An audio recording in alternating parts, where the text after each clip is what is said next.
All right, let's get this Tuesday started. Welcome everyone in. Good morning to those of you in, I don't know, let's pick Mexico. We've got one person from Mexico watching today. Good morning from Mexico or to Mexico. Good afternoon to those of you in the Midwest and the East Coast, and good evening to those of you in Europe. Andy from Sheffield, and those of you that watch from France and from the Netherlands and Denmark, and even from South Korea and Japan. I've had some viewers as well. So welcome all in to all of you guys. Thank you for being here on this Tuesday. How is your Tuesday going? Let me know if you get some good drops throughout the episode. This is episode number 88. April showers bring a flood of jackies. Are they bringing you guys a flood of jackies? Are you guys coming in with the silver, the bronze, the iron jackies? And bonjour, comment ça va, monsieur, from français? Merci beaucoup. Je m'appelle Laptop Pound. Bienvenue. Bonsoir. That's about my extent of French in grade 8 and grade 9. So congratulations on getting that bronze Vacherized, and Ezra Denny with the bronze as well. Good to see you, Sean Saul from Denver, Colorado, as your Colorado Avalanche face off against the Seattle Kraken tonight. We've got the Colorado Kraken series starting, so I know IBDB is a big Seattle fan, and Dr. Dynastic from the kind of the Seattle, Washington area. So a little bit of rivalry, not just on OOTP, but in hockey too. Merci beaucoup. Merci beaucoup. Again, just a little bit of French. Again, in Canada here, we are bilingual. English and French are the two official languages of Canada. Quebec, Montreal, Quebec City, and eastern part, but there are pockets of French communities across. I live close to one, Legal, Alberta, which is near Edmonton, and they're a strong French community. Morinville, near Edmonton, has a big French population as well. So yes, we are the bilingual nation of North America. So welcome in on, guys. Good to see you here again. Hope you get some good drops. Lots to go through today, including, of course, the quick little introduction. I am Laptop Pound. If you're new to the channel, thank you for your support. Thank you for tuning in and checking what OOTP is all about. It is the best, let me repeat that, the best baseball, in fact, sports simulation game on the market. It is one that you can constantly replay over and over and over and get constant satisfaction from playing, because there's so much to do, so many paths that you can go down playing OOTP baseball. I do stream 3 days a week, Monday, Tuesday, and Thursday at around this time, give or take a few minutes here or there. And hopefully we'll get some tournaments back up in the future. Those 16 team tournaments were always fun in last year's version of the game. So hopefully we can get those back up and running. I put the good word in. And again, we have our ad breaks on the hour. So about an hour into the show, we'll have that extended ad break. Again, you can refill your coffee, go to the washroom, or maybe get some work done, right? Wink, wink, nudge, nudge. Maybe you can get some work done in that 3-minute break. Or if you're at school, maybe you can, open up the book and read a couple pages. And then we get back to some OOTP content. Les Donuts de Horton Timothy. Yes, Tim Hortons, big franchise here in Canada, as Ted McKinn knows, a fellow Canadian who I believe has some Scottish heritage, if I remember. With a name like McGinn, yes, got to have some Scottish heritage. Again, for those new people, I am coming over from YouTube, where I post these videos as well. So if you're watching this after the fact on YouTube, Thank you for tuning in over there or over here on Twitch. If you're a beginner, I've got some great beginning videos on how you can set up your bronze tournament team and get free packs. I even show you my team that I had at that time. Also some other beginners in terms of getting involved in tournaments and just the basic open up the game. What do I do? How do I register my team? How do I connect to Twitch? How do I? All those questions that I had as a beginner way back in version 10, I addressed some of those here. Of course, we didn't have perfect team back in version 10, but the base game still provided hours and hours. Many of you probably have been OOTP loyalists since even before that. I remember there was one like 4.5, version 6.5, something like that, where they kind of did a whole revamping of the game. So if you've been here for a short time or a long time, yeah, feel free to check out those videos, including the card analysis videos, the Hawk Report, Hounds Analysis with Kidneys. We've done 3 of those episodes so far, and we'll have another one coming up on Thursday. So if you're not on my Discord yet, go get involved on the Discord. Let me drop the link there. Let's put that Discord link in. We've got about 20 people over there already, and sharing screenshots, sharing pack polls, things that they've got on their packs, how they're doing in their tournaments, how they're doing in their leagues. A little bit of bragging and a little bit of crying, as in case with this golf pack that IBDB sent me or put on Discord, in my Discord. He said, Lap, I think I have the best score in golf so far in OOTP 24. And if you're unaware of what a golf pack is, it is where you open a pack and you have a low bronze and the rest of them are irons. And you want the lowest numbers possible to have the best golf score. So what you have to do is take each card and subtract it from the number 60. And that would give you your golf score. So the perfect golf score would be 100. That would be a 60 card and 5 40 cards. If we do the simple math here, starting with the bronze, 62 minus 60 is 2. So there's 2. 60 minus 47 is 13. We've got 60 minus 46, 14. Here's a big one. 60 minus 40 is 20. 60 minus 44 is 16. And then 60 minus 42 is 18. So if you add all those numbers up, it gives a golf score of 83. So 100 is the worst pack you could open up because you're always guaranteed a bronze. 83 is pretty bad, IBDB. So that would be one of those times of, kind of proud, but also kind of sad. Yay me. Yes, yay me. All right, let me just check on the chat here. Whoa, Hero Driver, OOTP2? OOTP2 you've been part of? You bought OOTP back when it was on disk drive, right? I don't know if it was on floppy disks or those little, I don't know what size they are, like 3.5 by 5 hard disks. Yeah, you couldn't get them online back then. At least I don't think so. You had to buy the physical copy. You had to go into your Circuit City, into your Best Buy, into your Future Shop up here in Canada, or any kind of computer store that you had. Radio Shack back in the day. Yeah, I'm that old that I remember Radio Shack. And you had to try and find the physical copy of the game, which in Canada was really, really tough. Or you had to find it at a garage sale or something like that. Hero Driver, yes, OOTP2. I don't remember which computer I had back in the day.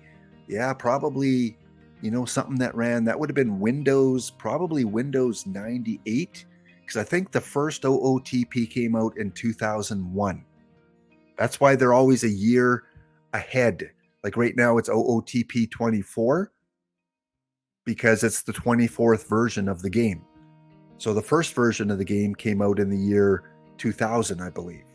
So that would be number 1. So yeah, if you're kind of wondering, well, why does OOTP always have a year ahead? Well, that's because their first version came out in the year 2000. So they're always a version ahead of the year that we're currently on. Yeah, it would have been Windows 98. And Cubs fan Steve, good to see you. I bought it back when it was still in the store as season ticket baseball. Yeah, that goes way back. I started with a game called Mogul, and I really liked it. It was a really fun computer sim game. And then I stumbled across this one, and it was no contest. Ezra got it on CD by mail. Yeah. See, I'm in Canada, and back then it was tougher and expensive to ship things. So it was tough to find OOTP in our stores in Canada, even in a big city like Edmonton. Almost you had to special order it in from the computer store that you dealt with. And then eBay was still kind of in its infancy, so there wasn't a lot of product on eBay. There was no Amazon. And again, there was no digital download. So you had to kind of get lucky in Canada to find that game. Vasharai says it took you quite a bit to get used to, saved your roster on the computer version, and then you were able to spam on Go all day. Oh, that must be the more current perfect team.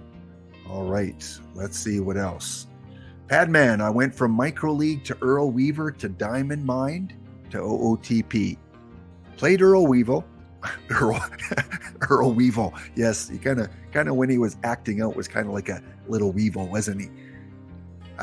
Micro League never played Stratomatic, those games, although I heard really good things about it. Kind of like the board game version, I guess, of Simulation Baseball. And never heard of Diamond Mine. So you're a few simulation games ahead of me there, Padman. Ezra started with sports board games like Status Pro, Dynasty League.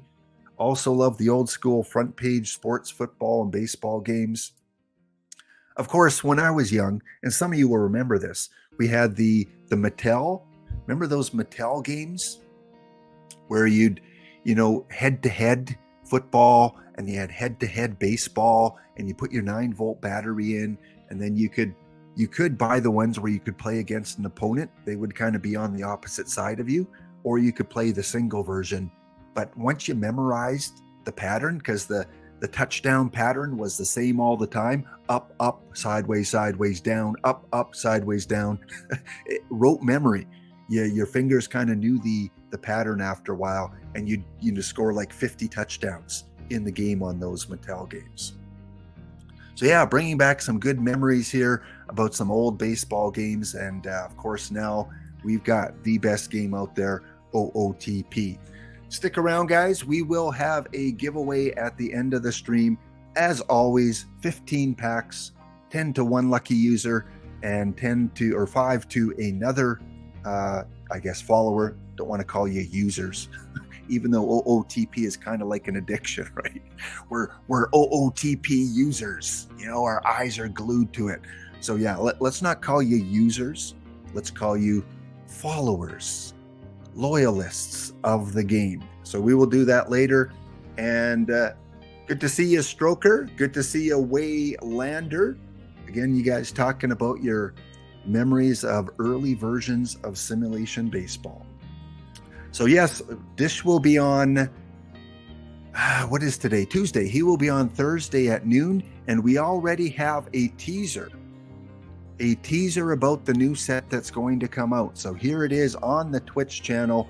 If you don't follow Perfect Team or OOTP on Twitter, not Twitch, I'll do both, but here is their Twitter feed where they give you the latest updated information. Thursday, new cards, April Heroes. So there is your 48-hour advance warning to do some research for EVC's Guess the Set contest, because we are going to have April Heroes as part of the new content set on Thursday.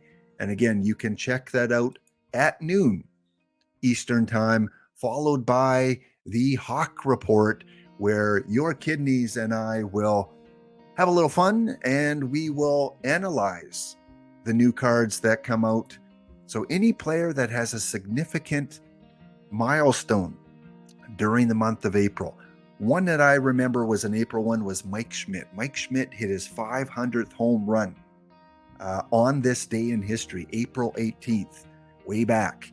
So maybe we see a Mike Schmidt card. There is already a gold one, but is this the week, because of the milestone, that we see a diamond or a perfect Mike Schmidt? Well, maybe, possibility.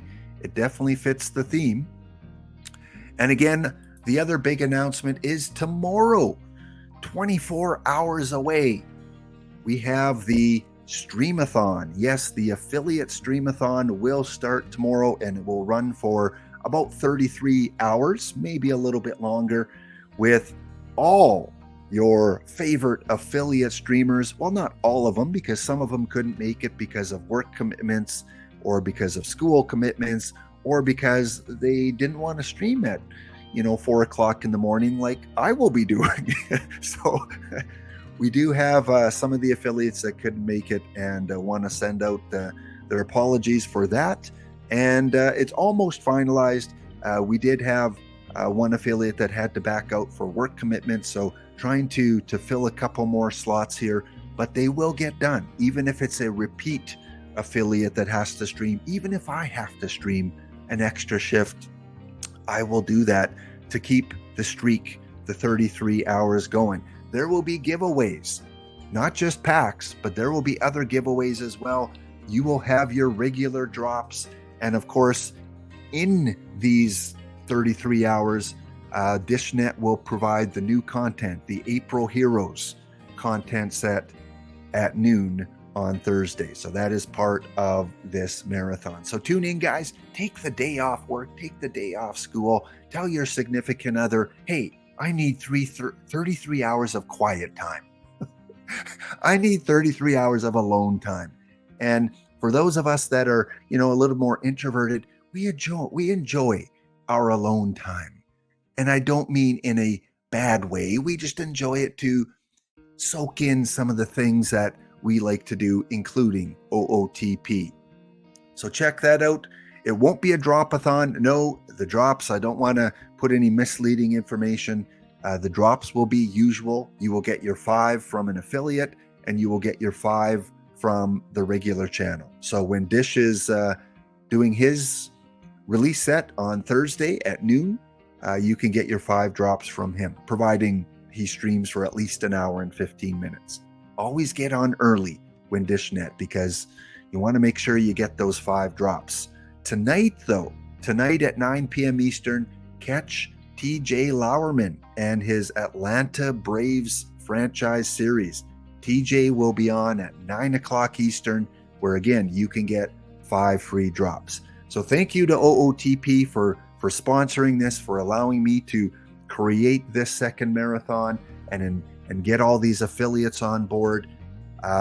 It's a little bit of work, but I want to give back to the community. And all the affiliates want to give back to the community and help you guys, have some fun and collect some drops and maybe win a giveaway or 2. If you're new and have no clue what I'm talking about, go to the OOTP website, ootpdevelopments.com, and everything you need to know is right there. And oh yeah, Gabagoo Luigi, oh yeah, if you want a little bit of friendly side wager, Kidneys will be there. Kidneys will be there for his assigned, scheduled time. Plus, not only do you get Kidneys twice, you'll get Kidneys 3 times, because Kidneys will be on the Hawk Report Thursday. So it is almost like a Kidneys marathon, because we will have the pleasure, the good fortune of seeing Kidneys for a few hours over the next 48 hours. Total of 10 to 5 official, 5 affiliate. Yes, that is right, Ryan. You can get 10 per day, providing OOTP official is streaming. And it's almost every day now. Rich comes on Sunday and Monday. TJ comes on Tuesday. Wednesday's usually the hockey guys, but it has been in the past. Rich has been on the occasional Wednesday.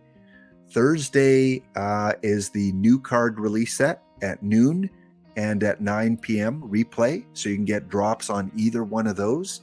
And then Friday, we have the showdown. And Sunday, once perfect leagues are established, we'll have the World Series. So within a few weeks, you'll have a chance at least 6 out of 7 days of the week of getting the official pack. So you can get 60 to 70 packs a week just by watching your Twitch affiliates and your Twitch official streamers. Yeah, and I wanna clear that up as well. That with OOTP and the extra campaign for the Streamathon, and when you set up these missions, I know it's talking to the developers behind the scene. It's not always an easy thing to do, and yes, they have had multiple missions going on before, but Twitch is pretty strict on the drops that they will allow for a certain program, for a certain company. So I don't think OOTP wants to go beyond what Twitch expects them to do too much. So it's a Twitch thing that says 5 maximum per day for affiliates, 5 maximum per day for the official company. So yeah, it would be nice. I agree. And I think at one time when it first started, I think it was a little bit higher. And then Twitch brought in the reduction to 5 per affiliate, or 5 per day. SS Chalk, total of 10. You get the 5 official. The 5 affiliate, this is an affiliate. Yeah, I am affiliate. All these people that I show on the poster here, they are the affiliate streamers. So tomorrow, after 1 p.m. Eastern, no matter what time you tune in tomorrow and on Thursday, an affiliate will be streaming. So you will be able to get your packs. And usually you'll see on the Twitch page, when you open up my screen, you'll see a little hashtag that says drops enabled right underneath kind of the video. That indicates that is a OOTP affiliate and that you'll get your 5 drops. 1 every 15 minutes. So every 15 minutes that you watch an affiliate, a drop will come in. You either have to click on your little mailbox at the top of Twitch to claim it, because if you don't, it won't give you another one until you claim that first one. You have to physically go and claim that one to start the timer again for the next one. Or go and check out this page here. I think it's this command. Yeah, check out that, and you can connect your perfect team to your Twitch account, which will then automatically give you the drops. You don't have to physically click on the little mailbox logo and claim it. It will automatically put it into your account to a maximum of 5. And if you still can't figure it out, go check out AZ Axel. He's put together a 5-minute video, and that will guide you through the process on connecting your Twitch account to your OOTP account. Really easy to do. Takes 5 minutes to do it. So Andy, is the weather a little more accurate for Sheffield today compared to cloudy, but yet it was sunny? Welcome in, Andy from Sheffield. Hope it's going well, and I hope we see you lots on the Streamathon. Make sure you check out the kickoff show, because even though I'm only on for an hour tomorrow to start it all off, I'm hoping to have a few affiliates on with me and kind of announce what they plan on streaming. But I will be doing a giveaway as well during that hour tomorrow. So check it out at 1 p.m. Eastern Standard Time. All right. Also, during the marathon, Streamathon at some time, I will be starting my Babe in the Matrix series. Really excited to do that. And if you missed it at the beginning of the show, Thursday's content is April Heroes. So do your research, find out which players had milestones at some point in an April over Major League history. So yeah, that will be interesting. Although I don't think it will top the Negro League set in terms of number of cards. I think we're going to see a much smaller set, probably somewhere between 10 and 20 cards on Thursday. All right, let's see what we have going on in the chat. I need a little coffee break. Cheers. Hazelnut gingerbread with butterscotch, coffee syrup, some half and half creamer, and just a little bit of After 8 chocolate mint coffee creamer added in. There, I think I covered it all. Now I need a sip of it.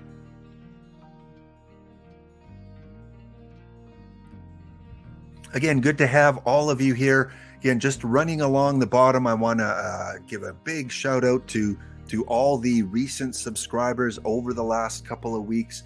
You guys, keep the motor running. You guys keep the clock a ticking. You guys click, like keep the mouth a going. You keep the blabbing on the streams. So thank you so much for those of you that have subscribed.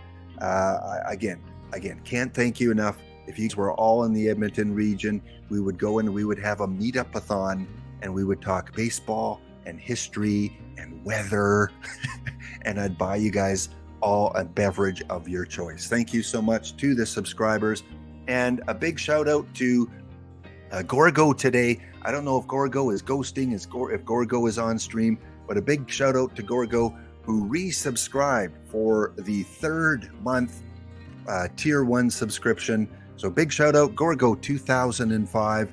He will be part of the marathon. In fact, he is following me tomorrow. So he will be on at 2 p.m. Eastern.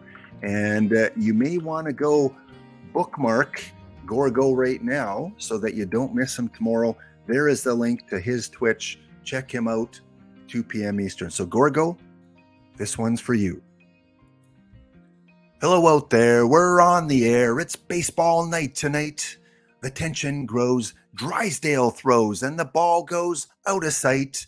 The catcher jumps and the players bump, and the Reds fans, they go insane. Gorgo roars, Pete Rose.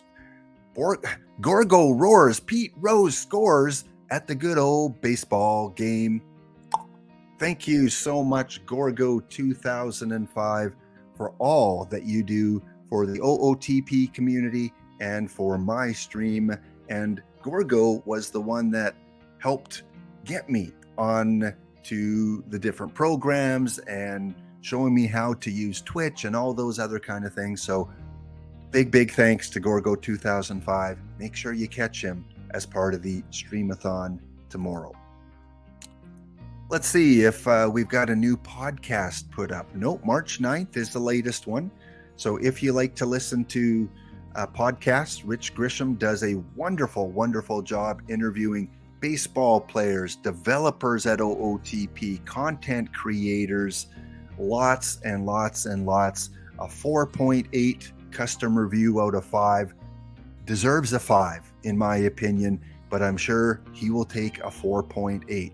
So you can download the episode, you can listen to them at your own desire on the go. And speaking of on the go, you can get OOTP on the go. Yes, as of last week, OOTP Go is on Google Play, on the Apple Store, and it is a time saver. It is a game changer in terms of checking on your team, playing fictional leagues, sitting at the airport with nothing to do. You take out OOTP Go. Maybe your significant other is driving on a long trip. You dig out your phone, play OOTP Go. Yes, it makes spamming tournaments even a lot easier. So if you haven't downloaded this, you also get a free Perfect Team account by using OOTP Go. So you can use your 3 from your official license, these ones here, and you can get the one from registering a new one on OOTP Go. At least that's how it was last version. I don't know if anyone can confirm that in the chat here. Has anyone been able to set up a 4th account using OOTP Go? I know it worked last year. Tetsuiji is also in the chat, another fellow affiliate streamer. So those of you that were asking about affiliates and how to get your drops, Tetsuiji will be on the stream-a-thon, and his times will be Thursday from 10 a.m. till noon. So he will lead you into DishNet and his new card release, and then Tetsuiji will be on a little bit later in the day from 5 to 7 p.m. So catch Tetsuiji twice on Thursday for his great content, a lot of franchise content, but he's also very involved in the theme teams too, including a Nintendo Mario theme team, which I'm sure he'll talk about. So if you're a Mario fan, if you're a Nintendo fan, you can't miss Tetsuiji because he's going to talk a lot of video game and Mario-thon. Mario-thon during the marathon. And yes, he used to do the Rocky series, which the Flying Purple Baseball Beaters. Remember that song? The Flying Purple People Eaters. Yeah, it was the flying. I'm not even going to try and sing that one because I will butcher it, and we don't want to do that. So let's go on to more engaging things like the weather, right? Old guys like to talk about the weather. So today in Edmonton, it is 11 degrees Celsius. For you Americans, 51 degrees Fahrenheit. And it looks good all week, above zero. Woohoo! 13, 14 on the weekend, 12 and rain, maybe some snow. I don't know. There's some snow in the forecast. So that's what it's looking like in Western Canada. Other places of the North American continent, what do we got? Panama. Panama is the warm spot today in the Americas. Miami at 82. Want a good cigar? You go to Havana, I guess, for 81. Cubs fan Steve relaxing in a 78 degrees. And what else we got? Phoenix, Atlanta, Wildcat Bandit 74. New Orleans, NOLA is at 72 degrees. Sean Sultan is sitting at 70. You guys still have snow up there in Denver, up in the high altitudes? You still got snow on the ground? We have a little bit in Edmonton. At those temps, the cigar lights itself. Yeah. Who needs to buy matches or a Bic lighter? At least that's in Canada. We have Bic lighters. I don't know what you guys have. We have Zippos and we have Bic lighters. But I remember the wooden matchsticks. Remember those wooden matchsticks where you take the wooden match and you could put it, you basically brush it against anything to create the friction and light the match? Remember my grandfather would take it and just brush it against his pant leg and the match would start on fire. Of course, back in the day when they rolled their own cigarettes, using, was it little zip cigarette things, or you could buy the little cigarette roller where you kind of, like a credit card machine, shove the tobacco into the preformed tubes. How do we get from weather to cigars to Zippos to using gasoline?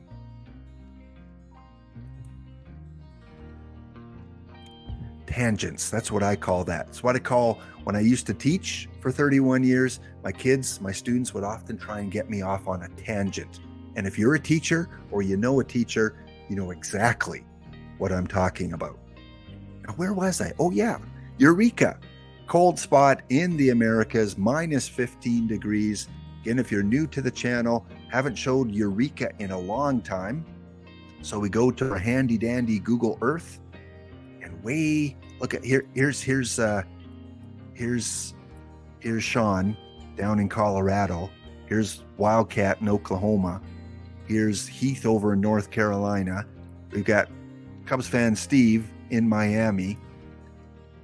We got cigars off in Cuba, but Eureka, scroll up, up, right here in the territory known as Nunavut, Canada. This is your cold spot, minus 15 degrees in the Americas. Not much up in Eureka. They do have a post office. They do have the Zero Altitude Pearl Auxiliary Laboratory, which, by the way, has a 4.9 rating as a research institute. Very well done. And that's about it. Mr. McGinn, we're not going to get a Tim Hortons up there. But hey, if we go a little further south, and by a little, I mean quite a bit, we get to this cold area, Resolute Bay, up in the territories. And this is where a lot of indigenous people live, known as the Inuit.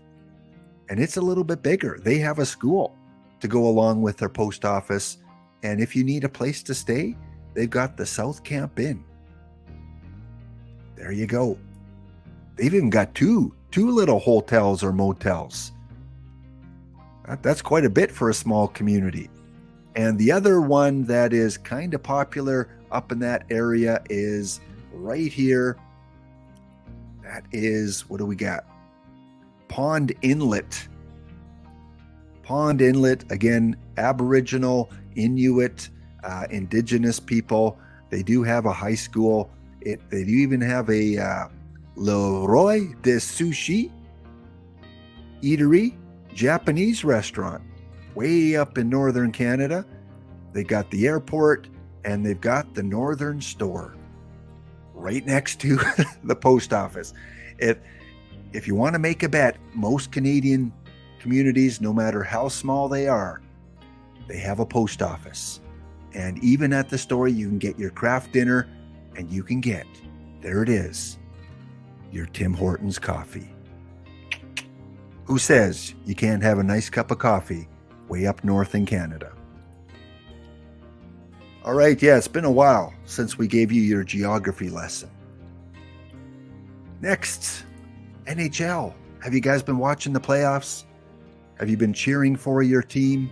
Notice how the Edmonton Oilers did last night against the LA Kings. Could be an interesting series.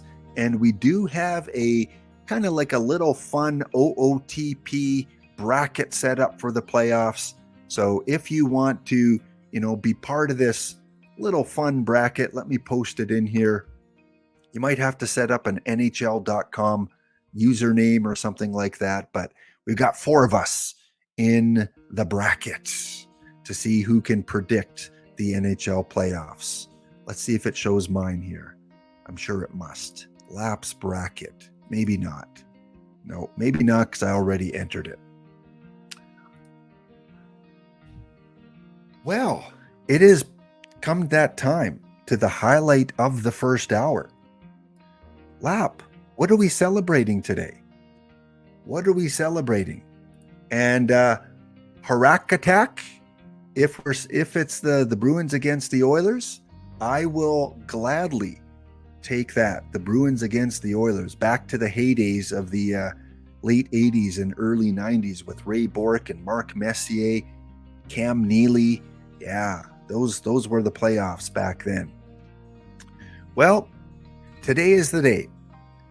I know you guys love your dogs, you love your cats, you love your budgies, your goldfish, your snakes, your tarantulas, your iguanas, and everything in between.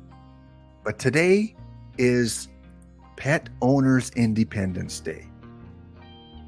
All 350 of you, I want you to take note of this. It is necessary that you go to your cat and you say, "Not today, Fifi. Not today, Bowser. We are not going to cater to you. Today is, you're going to cater to us. You're going to flip the script on the furry freeloader and make them take care of you." So, lie on the carpet like they do.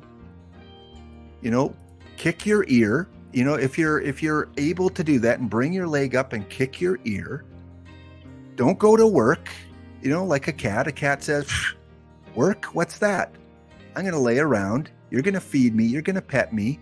You're going to say I look so cute." And yeah, it's your day, guys. It's your day to taste the freedom. So, Pet Owners Independence Day. One day a year, you get to be catered to by your pets. It is also, right now, stop what you're doing. Go outside. Go to your nearest telephone pole and hug your linesman.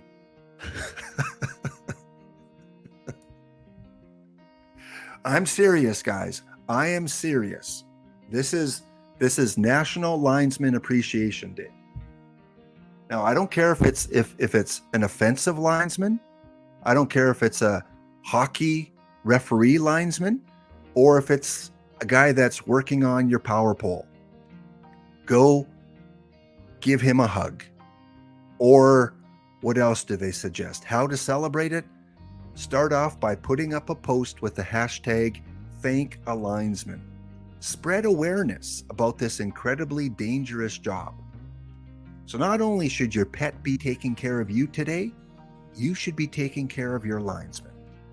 So go on Twitter, go on Facebook, and say thank you for doing that dangerous work, risking your life so that I could have power to watch Laptop Hound.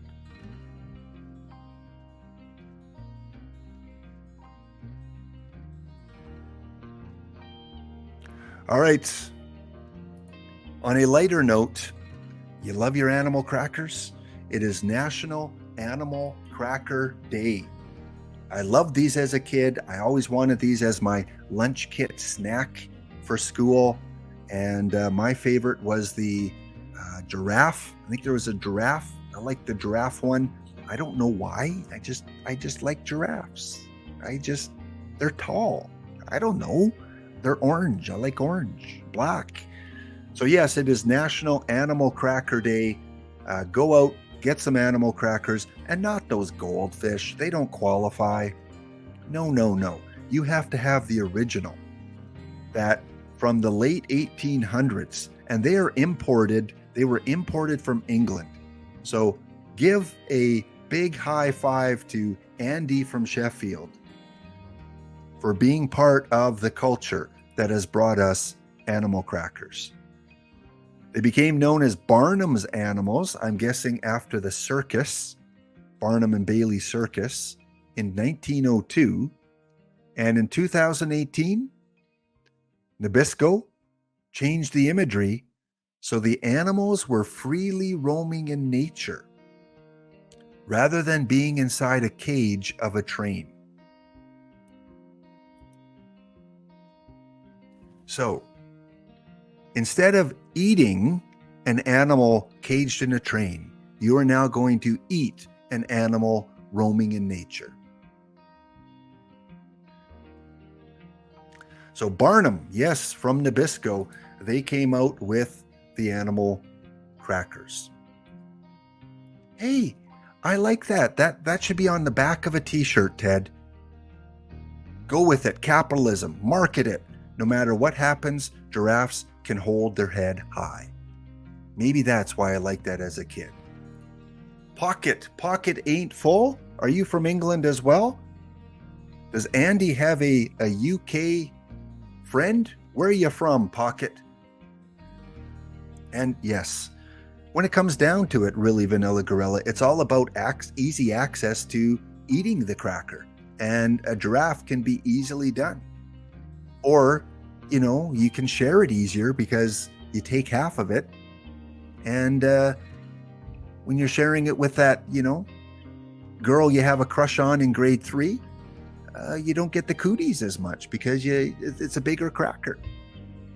And just my grade 3 opinion. Birmingham. Oh, King Costly from Birmingham, from the UK. Birmingham. Well, as a special salute on the fly. How many Twitch streamers can go on the fly like this? Boom, on the fly to Birmingham. Someone help me out. Where exactly is Birmingham? Okay, oh, that's Ireland. That might help, Lap. Here we go. Birmingham, right there. Oh, wow, it is. Yeah, it is. I knew it was a big city, but didn't expect it to be this big. Okay. So Birmingham, you guys have a jewelry quarter? Are you guys like really rich community, like really rich city? You got a jewelry quarter? I've heard of a jewelry store, but a whole section? You got some museums. Mailbox Birmingham. Look at this. Look, like you got Idaho mailbox. What? This doesn't look like a mailbox. Looks pretty cool though. Ooh. Looks like some sort of, I don't know, cheese dish with a bun and like a vanilla milkshake. Oh, it looks like some international cuisine you got there. Wow. So if you're in the Birmingham area and you need to mail off that letter, one little hint, do not go to the Idaho mailbox. I don't think they can serve that purpose. So we've got the mailbox Birmingham, we've got the Cube, Noah's Bar, Noel's Bar. You guys got so many mailboxes here. The Q Park mailbox? Is this like an actual mailbox now? No, it's a parking garage. Like, you Brits, like, what's going on? We call this parking. You guys call them mailboxes? You call restaurant mailboxes? Although this is pretty cool. That looks like a nice, good tourist area. All right, well, if you go to Birmingham, expect to see a lot of mailboxes. That's all I can say. Okay, the home of the mailbox. You got a jeweler's corner, you got a Chinese quarter, you got a mailbox quarter, I guess. I don't know why you guys are on Twitch. Like, so many mailboxes to check out. You do have the West Bromwich Albion Football Club. We call it soccer. You guys call it football. Look at that. It gets the King's treatment there. Gets watered. You must have some good matches going on there. And then, yeah, we got a golf course, got a cemetery. You got a few golf courses up there. Jeez. Holy smokes. All right. Well, now we've got Sheffield, and I got to mark off Birmingham. But give me, guys, just one King Costly or Pocket Ain't Full. Give me one high-quality tourist destination if I'm going to Birmingham. And I don't want it to end in mailbox. Where am I going to go? If I could go visit one place in Birmingham, where would you recommend? Let's just go check that out quickly. Oh.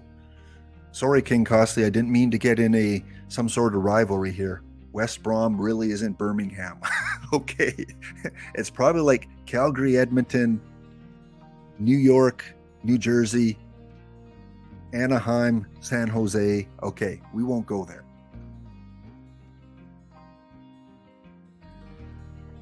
All right, we are on an ad break now for many people. So we will be back after this quick little ad break of 2 minutes. And I'm going to go check my mailbox. All right, back after the break. I caught it about 30 seconds too late, but hey, we were having a very intellectual conversation here, and my followers here got me distracted a little bit, like what else is new, and started talking about rivals and almost getting into a fight here on Twitch because we were talking about Birmingham. I think it was. It was so 3 minutes ago. Okay, let me find that again. I'm in the right country this time. Okay. First of all, guys, welcome in. Good to see all of you here.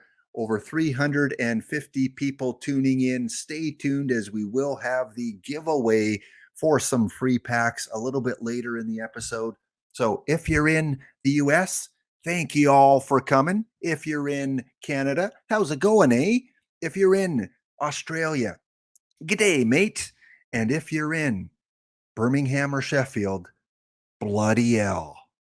That's all I can say. Bloody hell if you're in one of those areas because I can't do any other kind of accent.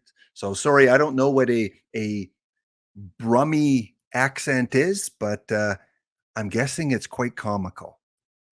Okay, so we were taking one more final look at Birmingham here, and I asked for kind of one major tourist attraction during the break. What is a place I should go to in Birmingham that if I could only visit one place that wasn't a mailbox, because that'll take all day, give me a place to go to.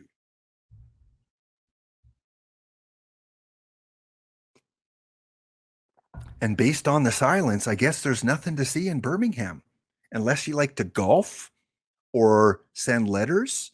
There's really not, or buy jewelry. Where is a good Birmingham tourist attraction where I can say, thank goodness I paid the airfare and stopped in Birmingham? Cadbury World. Ooh, I like that. Cadbury World. Hmm. Must be this one right here. Ooh. Guys, leave me some seats on the next Air Canada flight to Birmingham because this looks like it. Is this like Willy Wonka, where you can go in and you can tour and get most importantly, if I'm going to Cadbury World and I'm spending airfare to get there, are there free samples? Hey, just between you and me, those that live there, do you get free samples? Because otherwise, I'm not going. Sea Shocker says yes. Ooh, look at this. It's a jungle out there. They got the Cadbury train. You can even synchronicity. You can pretend to be a linesman and you can escalate the Cadbury wall in honor of Appreciate Your Linesman Day. How cool is that? Oh, there we go. There's the logo I'm familiar with. I don't know why they have these guys do not look happy. Do I need to send in an animal rights group because what's going on here with these cows? They do not look happy to be giving up their milk to make chocolate. That's kind of spooky. I'm not going to lie, that's kind of spooky. And then we've got this. Okay. All right. Oh, now you've just sold me. 39 Cobra, get your plane ticket now. Get out your guitar. Rich Grisham, go book a flight to Birmingham because you can play in the band with Andy from Sheffield. I don't know. I don't know what the name of this gorilla is. I'm guessing his name is Cadbury. That would just be a wild guess. Okay, well, I was kind of, Sheffield was still kind of my go-to place because they have the video game museum, but Cadbury World, we're gonna mark this one because that looks like a cool place.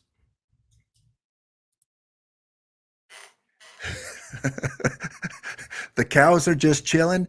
Come on, come on. I would believe a lot of things, but the picture of those cows there, they were not chilling.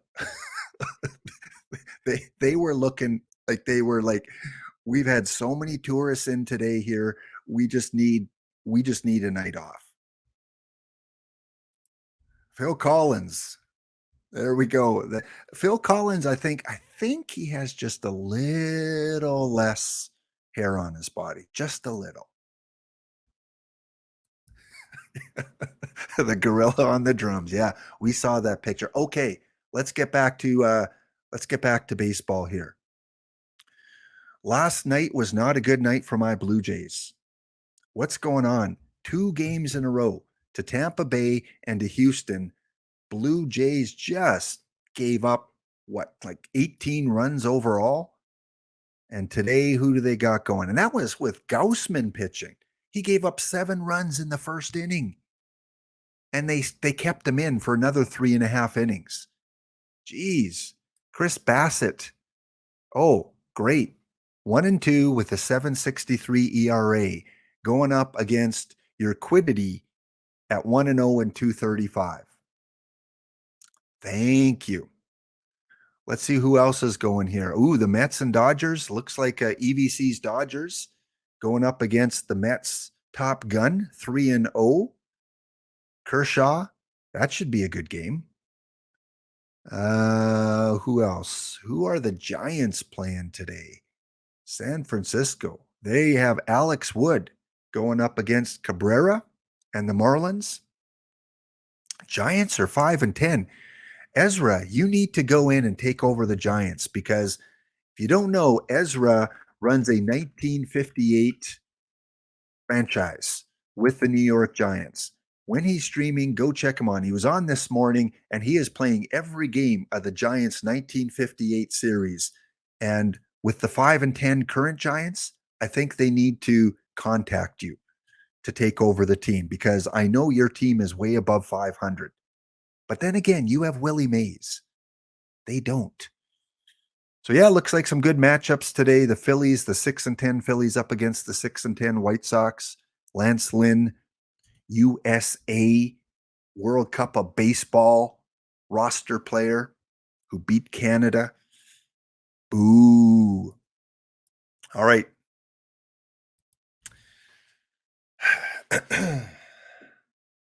Willie Mays cures many tilts or many ills. Yes, we managed to find chocolate. Yeah, and around Easter time, that's pretty appropriate. So if you missed that section, we went in and we saw the freaked out cows and the drum playing gorilla. Yeah.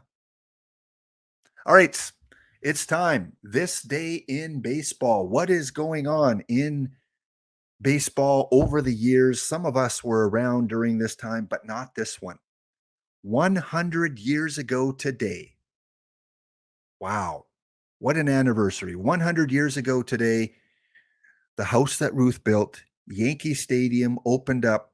74,000 people attended that.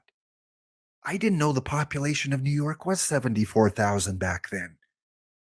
Holy smokes. 74,000 saw the Yankees with their first win. So that happened. Also on this day, back in 1929, the Yankees are kind of the theme today. Some good, some bad. The Yankees would become, now this is an interesting one. I did not know this. I know maybe 60% of what you guys know about baseball. But did you guys know that the Yankees and Cleveland were the first 2 teams to wear numbers on their uniform? Did you know that? And did you know that they put the digits based on their playing position? So the New York numbers are assigned, or not on their position, but based on their order in the lineup. So Earl Combs, who is the leadoff hitter, wore number 1. Matt Koenig, number 2. Babe Ruth got number 3. Lou got number 4. Tony Lazzeri. Did you guys know that? Because I did not. That is such a cool baseball fact that the original numbers for the Yankees were given out based on batting order. Very cool. I'm impressed by that. And yes, it does make a lot of sense when you think about it. I mean, then it's like, who's up next? I don't know. Check the back of your uniform. You party the night before and you're a little bit hungover, and as you're playing the game, it's like, oh, I can't remember. Do I go before Ruth or after Ruth? What number are you? 5. Okay, you're after Ruth because he's 3. Around 3.5 million people in New York City. Yeah, I knew it was quite big, but that's still impressive to get 75,000. Also on this day in history, one of the best, if not the best, baseball broadcasters, Vin Scully, called his very first game, and 67 years he would continue calling games for the Los Angeles Dodgers. So hats off to Vin Scully, great broadcaster, part of, I think he was in Major League. Was that the baseball game he was in? Where he was like, that's just a little outside. I think, or is that, no, that's Bob Uecker.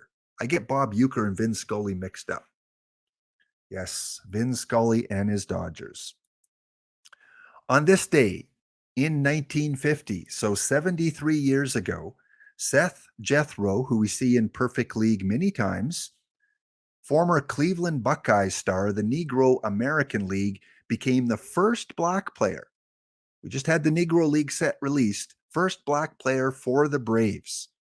He was 33 years old, considered a prospect, and he led the major leagues with 35 stolen bases, and he would be named the Rookie of the Year. So Seth Jethro, or Sam Jethro, Rookie of the Year as a 33-year-old. This day in history. Next up, also 73 years ago, 73 years ago. Again, I did not know this. I'm wearing a Blue Jay hat, but I did not know that Philadelphia was called the Blue Jays at one time. Did you guys know that? Must have been for a short period of time. The Phillies play their first game with their name official changed back from Blue Jays, routing the Dodgers 9-1. Yeah, I did not know that for a short period of time it was the Blue Jays. Unless this baseball site that I go to is wrong. Huh. And this is one that a user sent to me, not a user, a follower on Discord sent to me. Monter Don. I don't think he'd mind if I shouted him out. Thanks to Monter Don for sending me this information for today's look back at baseball history. It was 65 years ago that the Los Angeles Coliseum the Dodgers played their first regular season game. So it wasn't their first game of the season. They were on the road for their first series or two. But then they came on April 18th and played their first game, and they beat the San Francisco Giants in their very first game at the Los Angeles Coliseum, 6-5.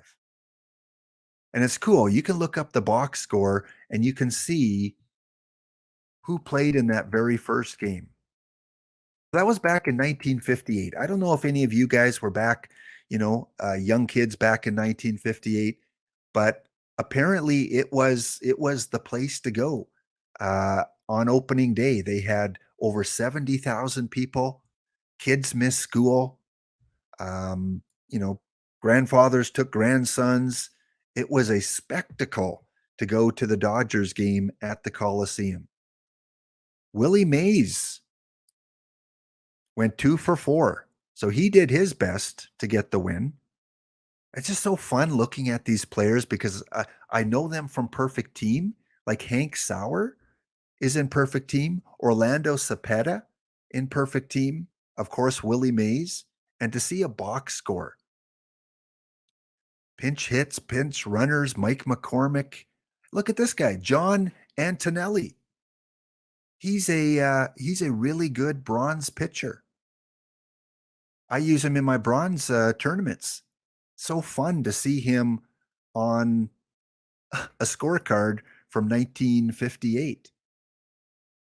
So yeah, Jim Davenport went 3 for 5, Willie Kirkland 3 for 5, Willie Mays 2 for 4, Sauer 2 for 4, Schmidt 2 for 3, and they still lost the game. For the Dodgers, this was their opening lineup.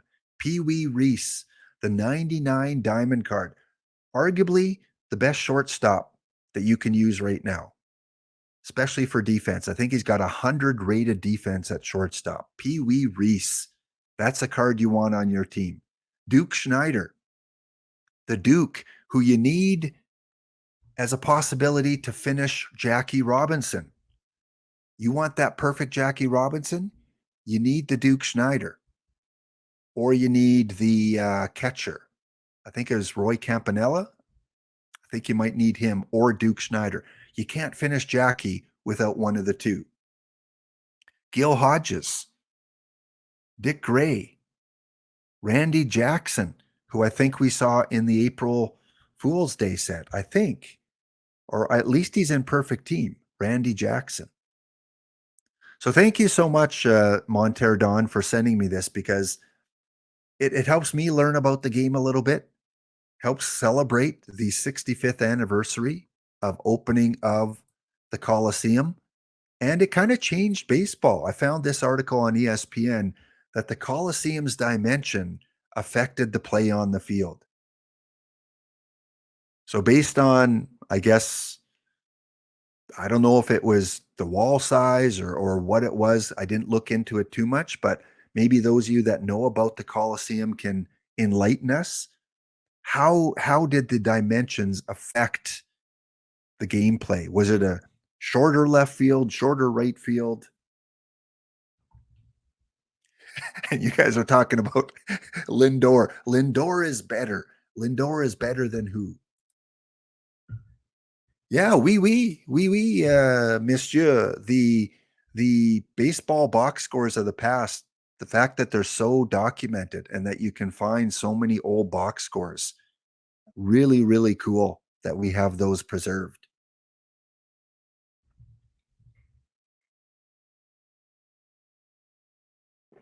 Okay, also on this day in history, we're definitely going to get a peak Ted Williams at some point. There is a Ted Williams in the game. It's a gold card, I believe. It's a really good gold card, but we're going to get a much better one.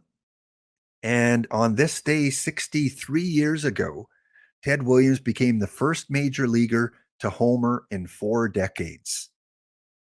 What an accomplishment. 30s, 40s, 50s, and 60s. Ted Williams homered. So he blasted a pitch from Senators right-hander Camilo Pascual 500 feet over the center field wall in their only run in the Red Sox opening day loss.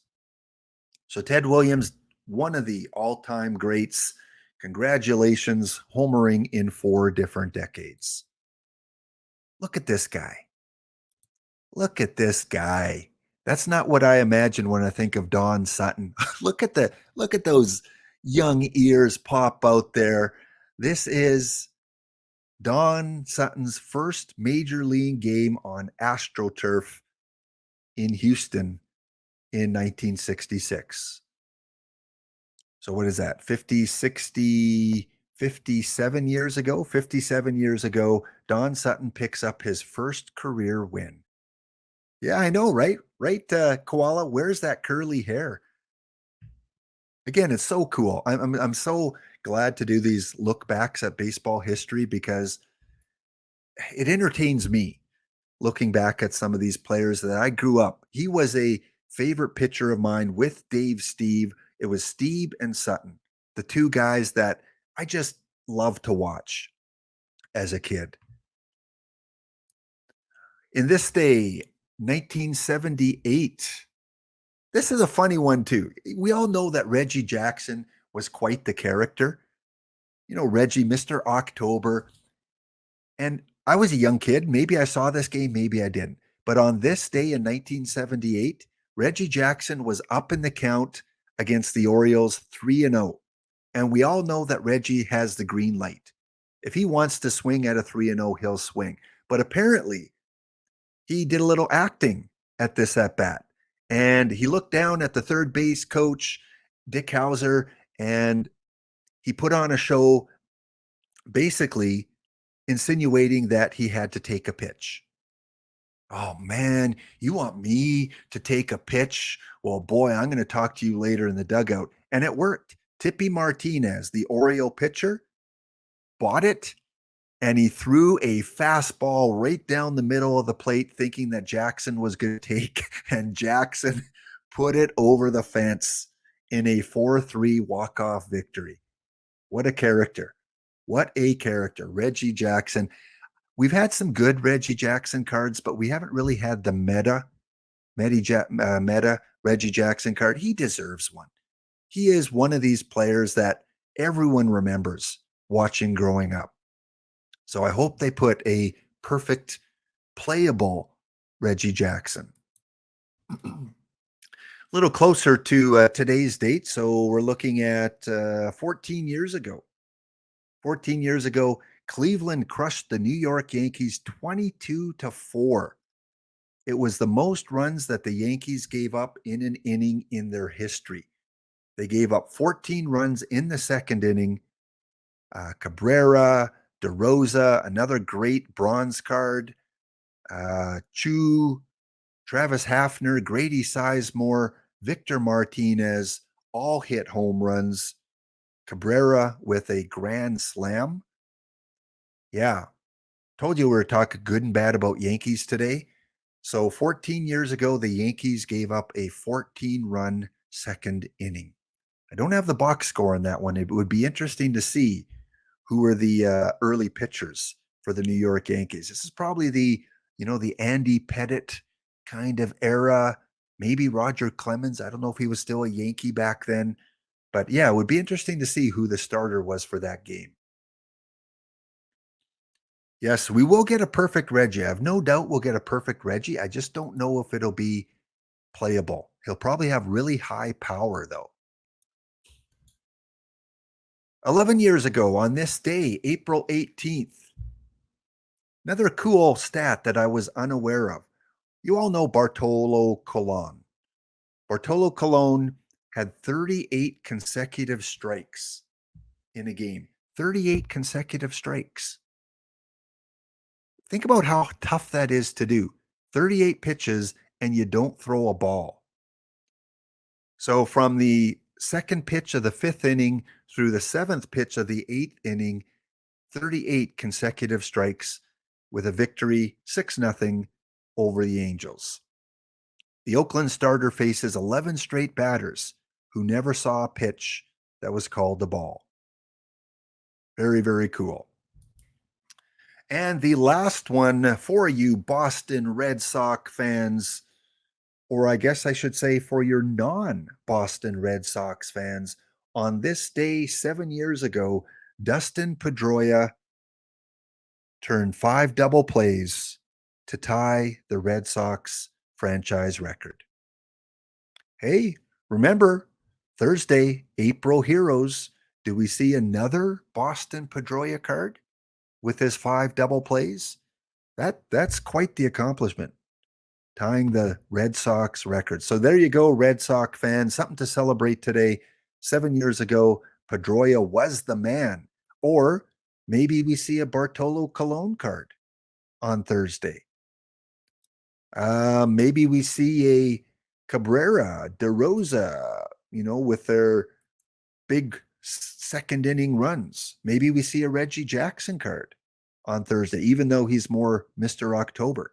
Maybe we see a Don Sutton picked up his first career win in April.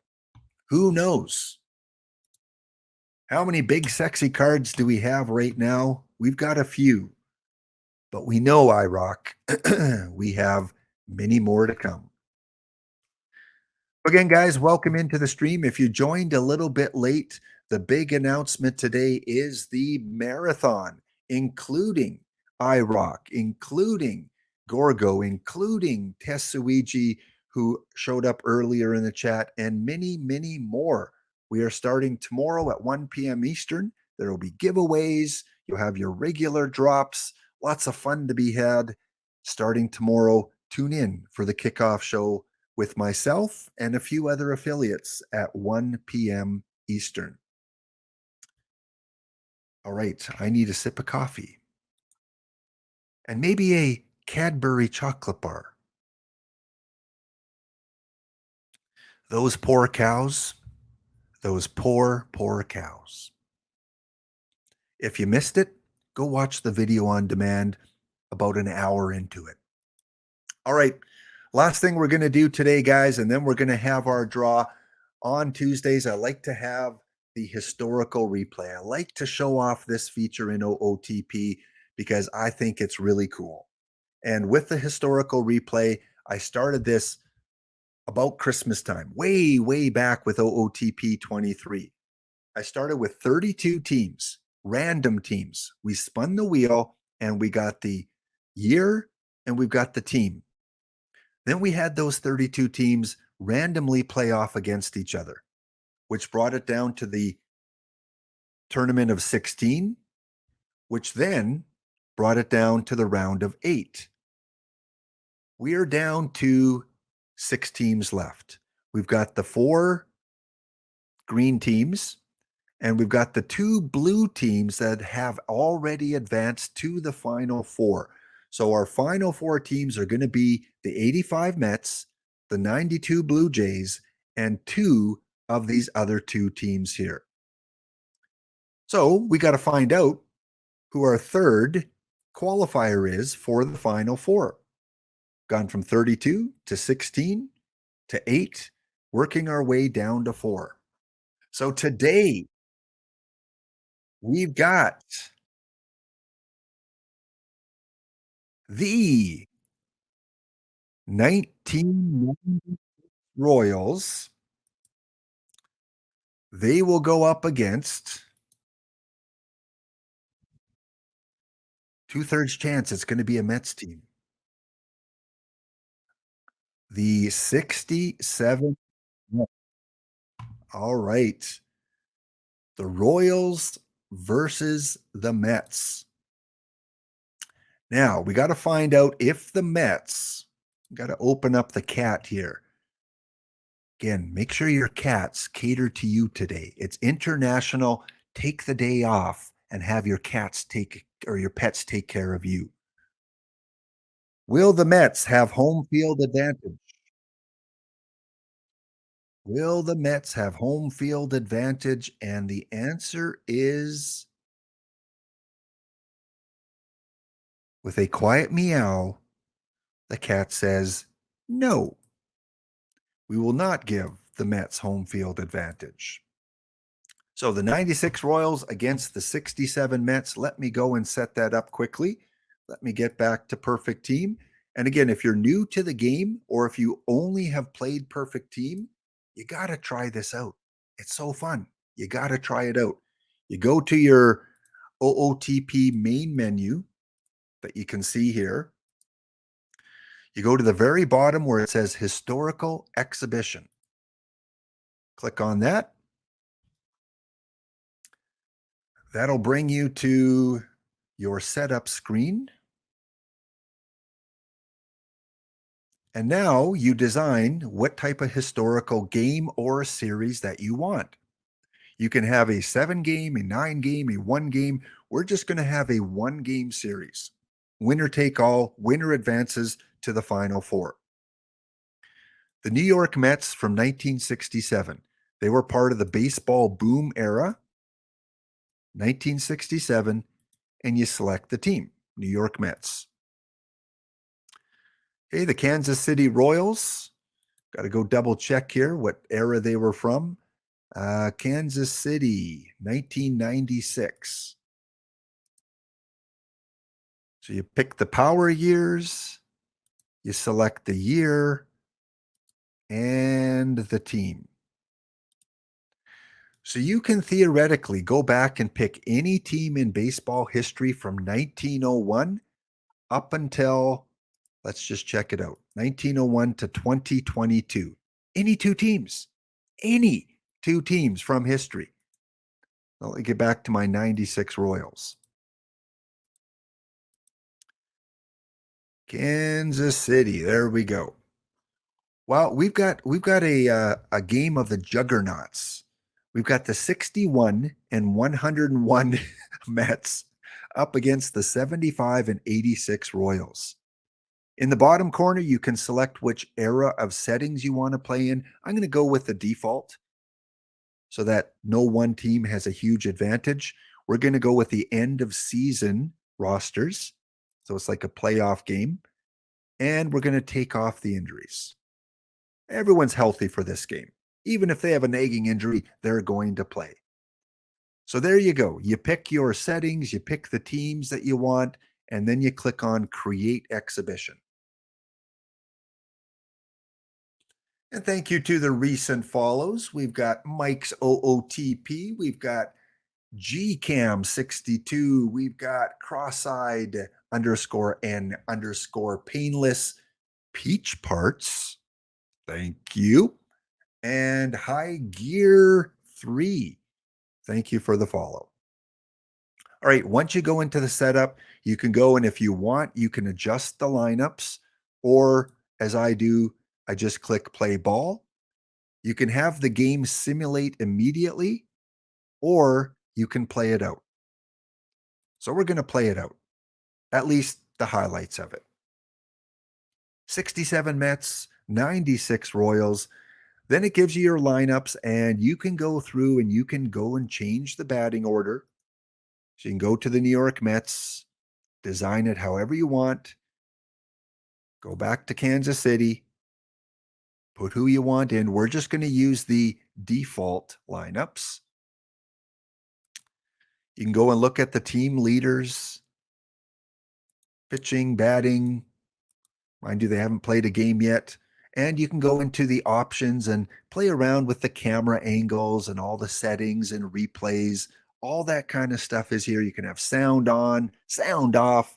You can even go and put in the original, or you can put in the AI managers. We're just going to leave it on computer AI on all of them. Computer AI, computer AI. Which computer AI will be victorious? Then you click on Start Game.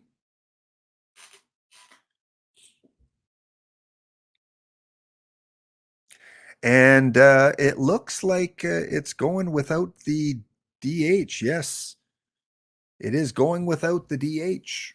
So we're going to have the pitchers. And I've had the DH off for all games in this series. So it's only fair that we keep with that same rule, no DH. Always interesting to see when the AI pulls the pitcher. So 96 Royals at home against the Mets at Kauffman Stadium. Quickly through the lineups, the New York Mets have Harrelson, Cranepool. We've got Bob Johnson. We got a Bob in the building. Tommy Davis, Mr. Ron Swoboda, Cleon Jones, who is always one of the better cards in Perfect Team. Cleon Jones. We've got Ed Charles at third base, Jerry Grote at catcher, and Tom Seaver trying to win this one-game showdown. For the Kansas City Royals, we got Todd Goodwin. We've got Mr. Roberts. Is this Bip Roberts? Yes, it is. I love the versatility on that card, Bip Roberts. We've got Mr. McFarlane, Michael Tucker at right field, Joe Randa at third base, Johnny Damon, 22-year-old Johnny Damon in center field. Another Bob Hamlin, first base. David Howard at shortstop, and Kevin Appier at the pitching mound. Appier versus Seaver. All right, place your bets. I'm going to say, and I'm even going to put it in chat. I'm going to say 5-2 Royals. What do you guys think? Seaver against Appier. Both teams were under 500 during this season of their play, but the Mets were much worse. So I'm going to go with the Royals. Naspace says the Mets. Yeah, put in your predictions there, guys. Let's see. See what kind of fortune teller you are. Okay, we're going to play until runners in scoring position, which doesn't take long. Bud Harrelson at second. Cranepool. It's a weak grounder to shortstop. Runner holds on second. We have one away. Bob Johnson at the plate. He goes down swinging. And Tommy Davis, last chance to cash in a run. He strikes out. Bottom of the first inning. Runners in scoring position. Oh, Kansas City. Kansas City does something here. They get a solo shot by Mike McFarland. All right, Mike McFarland gives them a lead. We go to top of 2. We head to the bottom of the second. Runner on second base, Johnny Damon. We have Bob Hamlin at the plate, 1 away. Tom Seaver with the pitch, and that one's going to fall into left field. Here comes the runner from second base, and the Royals with a 2-0 lead. Remember, this is the 22-year-old Tom Seaver. So back at this point in his career, and this is great too about OOTP, you can click on a player, you can go to real life stats, and you can check out their statistics. So this is Tom Seaver's rookie year with the Mets, 1967, I believe. Let's check on his pitching. Yeah. He went 16-13 with a 2.76 ERA and a 4.3 WAR. It was the 1969 season where he had a career high 25 wins. Wow. So we're getting the young Tom Seaver here. Here's the pitch, and he goes down swinging. 2-0 after 2 innings. Top of the third, runner on second base, Bud Harrelson at the plate. 1 away. And that's going to drop in center field. Runner holds at third base. We have runners on the corner. New York Mets threatening Ed Kranepool. Probably a guy Richard Grisham would remember. Ed Kranepool at the plate. And he strikes out Appier with his third K of the day. Weak ground ball to second base. That will do it. The side is retired. We go to the bottom of the third inning, 2-0, 96 Royals. Seaver gets out of it. We go to top of 4. We go to the bottom of the 4th. Pitchers duel, 2-0. Top of 5, Appier still on the mound. Bottom of 5, Seaver still on the mound. And the Royals are threatening. Bip Roberts at the plate. Tom Goodwin on second base with a lot of speed. Here comes the pitch. Grounded to short. That is an error. That is going to be an error on Goodwin. Or actually, that would be an error on the first baseman, Kranepool. Kranepool commits the error. Mike McFarland with runners on the corner, 1 out, and he takes one watching. 2 away. Ball gets away from the catcher. Runner comes in from third, and your Kansas City Royals with a 3-0 lead. Michael Tucker still at the plate. He takes a walk. Tom Seaver struggling a little bit. 2 away, 2 on. And that should do it. Side is retired, but the Royals do score their third run on the New York Met error. Someone in the chat talking about errors earlier. We go to the top of the 6th inning. New York Mets have Kranepool on second. Bob Johnson at the plate. 1 away. Kevin Appier still in the game. And that is hit deep to center field, but not deep enough. Playable. It will move the runner to third with 2 outs. And Tommy Davis, the cleanup hitter for the Mets in real life in 1967. He hit 302, 32 doubles, 16 home runs, 73 runs batted in. So he could make this a close game. And no, he strikes out. That'll do it for the Mets in the 6th inning. We go to bottom of 6. Tom Seaver still in the game. Nothing for the Royals. We go to top of 7. And we've got 2 on. The Mets finally have a big threat going. Runners on first and second. Jerry Grote, not a big power guy, at the plate. 1 away. Appier with 9 strikeouts. Can he make it 10? Yes, he does. Kevin Appier with his 10th strikeout of the game. That would get you some perfect points. Let's check his real life standings. So 96 with the Royals, he was 14 and 11. He had 200. This was a career year for him in strikeouts. Makes sense. OOTP, you're doing well. A guy has 10 strikeouts during the year. He had a career high of 207. Well done. Bob Heiss at the plate. He hits one to third base, and that is a fielder's choice.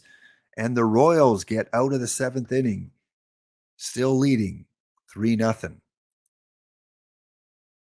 Top of 8, got a new pitcher in, Jose Rosado, coming in for the Royals. Is this a save guy? Not familiar with him. Back in 1996, it was his first year. He went 8-6 with a 3.21 ERA and 64 Ks. And he gets the Royals out of the inning. We go to the bottom of the 8th. Kel Kuntz on in relief of Tom Seaver. And we go to top of 9. This is it. The Mets have their number 5, 6, and 7 hitters coming up. Let's play through it. Jeff Montgomery from the 96 Royals in to try and save the game. In 1996, he had 24 saves, a 4.26 ERA, and 45 strikeouts. Here we go. Montgomery with the pitch. And the Mets have their leadoff runner on. Cleon Jones at the plate. Oh no, a weak grounder to second, and that is a double play. Double play for the Royals. One away from going to the Final Four. They've got a pinch hitter, Larry Stahl. Last chance. Can he get on base? Hit to the shortstop and fires it over. And the Kansas City Royals, I rock this as Kansas City Royals, make the Final Four with a takedown of the 67 Mets. Here's your box score. Kansas City Royals, 3 runs on 5 hits, no errors. New York Mets, no runs, 6 hits, 1 error.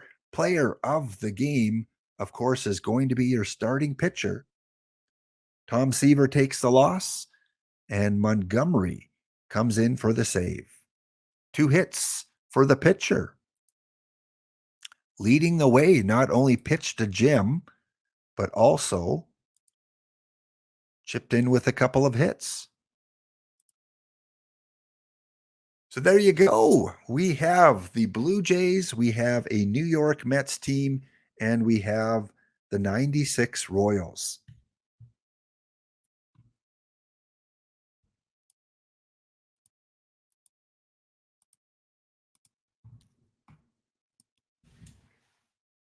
So next week we have our final play down, and that will be between the 1985 Padres and Tony Gwynn going up against the 1993 Mets. So possibility of having 2 Mets teams in the Final Four. Of course, go Blue Jays. I'd love to see a Blue Jays Royals series, a 1990s final series between the Blue Jays and Royals. Let's knock out both of those Mets teams. What do you say? I rock this. Let's knock them out if we face them in the semifinals. Yeah, that was amazing. The amazing Mets didn't quite win that one. All right, we are going to, let me just go on the fly here quick, just checking a couple things. Give me 30 seconds here. Get through these computer issues. I think that's the one I wanted. Let's see. No, not that one. How about that one? No. All right, that's the one I want. Okay. One more thing that I did want to do, because a lot of people are asking about, tournaments and how are you doing in tournaments? And a lot of people are very frustrated with their tournaments. Keep plugging away, guys. That's all I can say is keep plugging away at your tournaments, whether they're the quick tournaments, whether they're the perfect draft tournaments. We're going to do one perfect draft here before our giveaway, and then we're going to go into Dr. Dynastic stream. Thank you guys, over 360 of you currently watching. Thank you so much for the recent follows. Thanks again, Gorgo, for re-upping his tier 1 subscription. Many, many thanks. Again, you guys, the best community in the Twitch universe. We're going to do a little bit of a different draft. This is the perfect draft with the 1922 settings. Interesting. With a designated hitter. So, based on other streamers and other reports I've heard, back in 1922, it was kind of right towards the end of the dead ball era. So, we're kind of getting into a boom era in baseball, just at the very beginning of it. And back in at this time, you didn't need 5 starting pitchers, right? You didn't. 3 would do. And you very rarely used your bullpen. So, you want guys that are good starters. Here's where you want to take starters early. And you want guys that can hit home runs.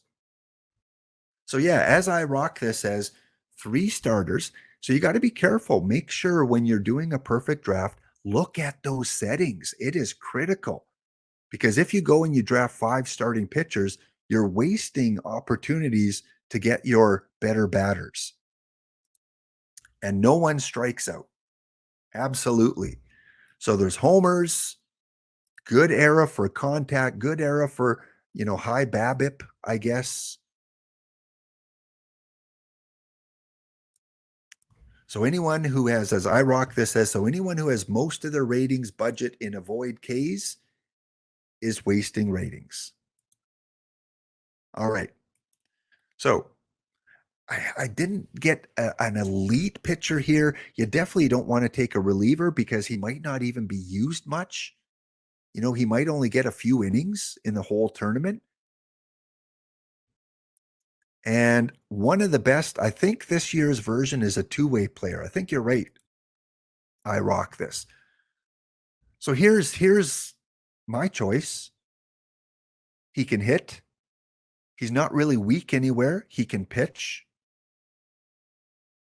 Campy is definitely solid as well.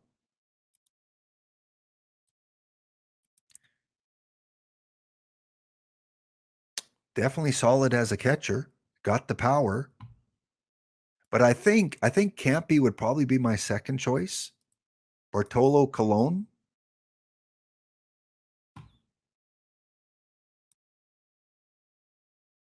And again, they do have DH in this perfect draft here, so you do want a DH.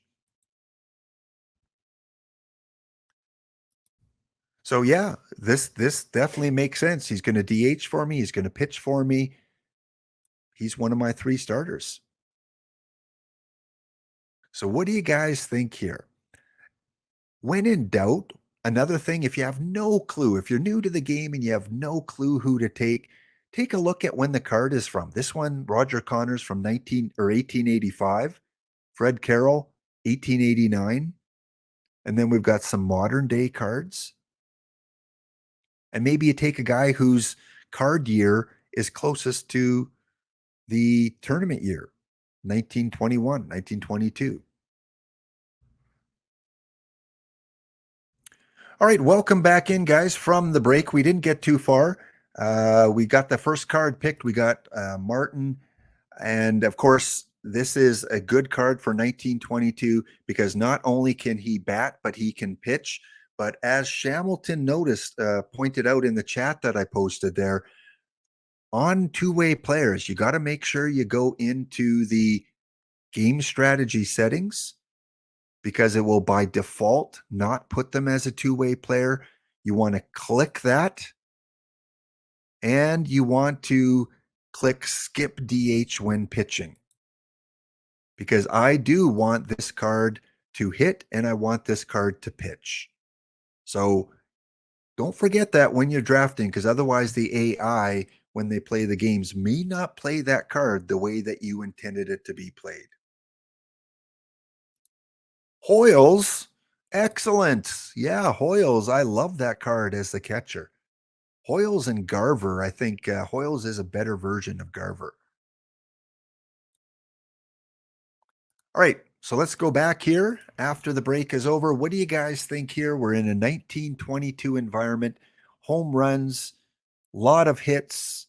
Um, Not really worried about avoid K. Defense, probably not worried that much about. I'm thinking either, Carroll or Roger Connor. More defensive, I would probably take Buddy Bell. Sean Green's pretty solid all the way around. So I'm thinking either between Carroll or Connor. Carroll, very versatile. The other thing about this tournament, I believe it's a round robin tournament, which means that you're going to play a lot of games. You want to make sure you have a deep bench or players that can play multiple positions. So Connor, good eye, good BABIP. And the other one I was thinking about is Carroll, because as I Rock this mentioned, defense doesn't really matter much in 1922.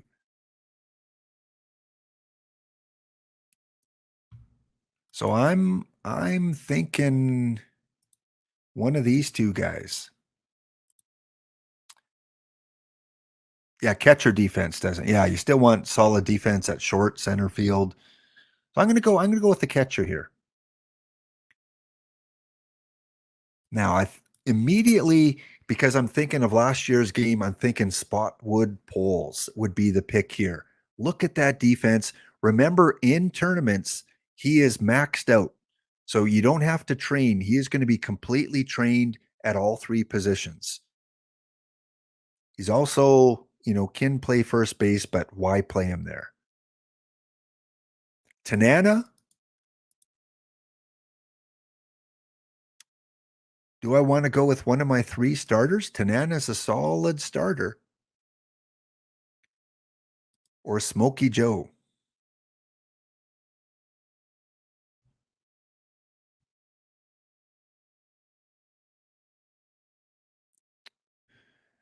Yikes. So I've got it narrowed down to three: Spotwoods, Smokey Joe, and Frank Tanana. I know Frank Tanana does well in kind of league play. 74, 75. Smokey Joe. I think I'm gonna go with Spotwoods. I think I'm gonna go with that elite outfielder. Yeah, I'm gonna go with Poles on that one. All right, next up, Bob Allison, pretty good choice. Hank, really good choice, I think.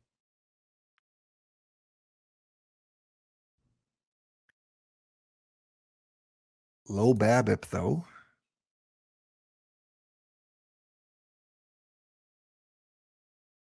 Oh man, there's Garver. Yeah, geez. Should have taken Roger Connor. If I would have known Garver would have pulled up.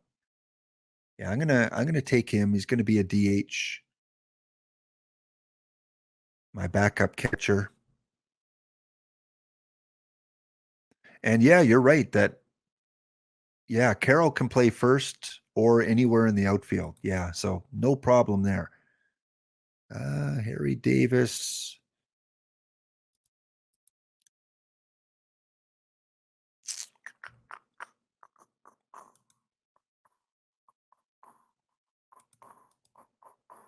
Not seeing any pitchers I like here.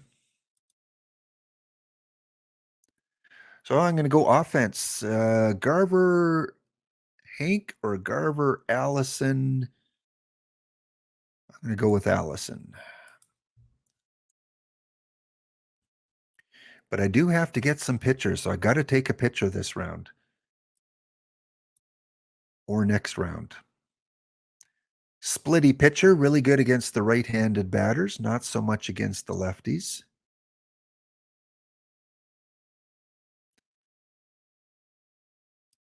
Rizzo might be a good choice.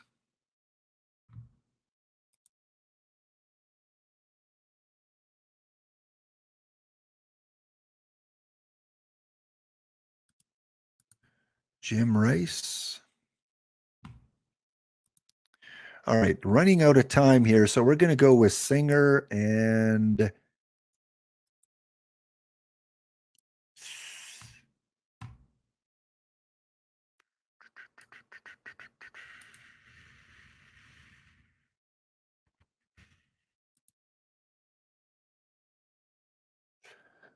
so yeah, that'll be my second pitcher, right? Because I do have Martin. Yeah, so I'm gonna go Rizzo and Singer.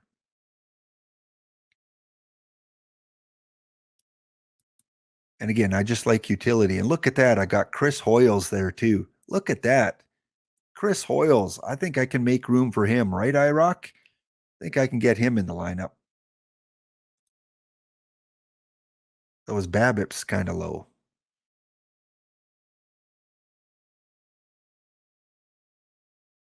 All right, I'm going to go Slim Jones, the versatility. He can play two-way player and he can pitch. Not bad.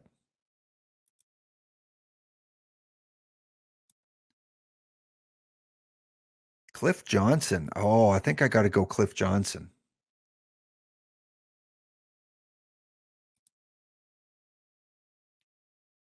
You're saying Dalton? Yeah, he's pretty good. Because I have a couple that can catch, I'm going to go with Cliff Johnson and Slim Jones. All right, into the silver rounds. 7 minutes left to go. Stay tuned, guys. We will do our contest right after we finish this draft up here. I do need a second base, third base, and at least probably one more decent pitcher.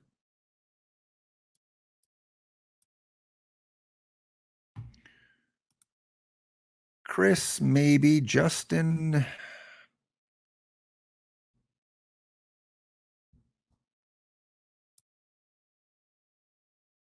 Yeah, tennis would get me all the really good. I think I'm gonna go with him. Yeah, I'm gonna go with him.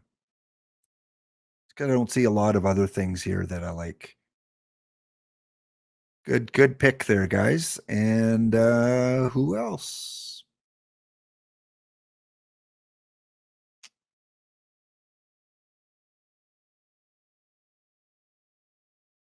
I'm gonna take Sabo just to have a third baseman. And of course, Longoria is there now. Yeah, I definitely got a good choice of catchers here. Candy Jim Taylor, you are on the team. How about this Bob Feller? Is this a card that can pitch in 1922?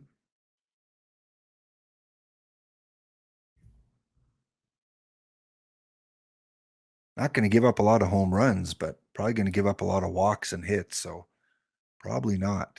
Oh, Art Fletcher.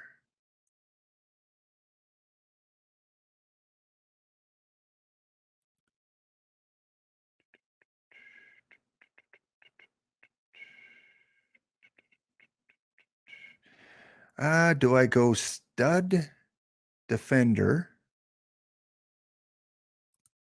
or do I go a little weaker shortstop but better hitter?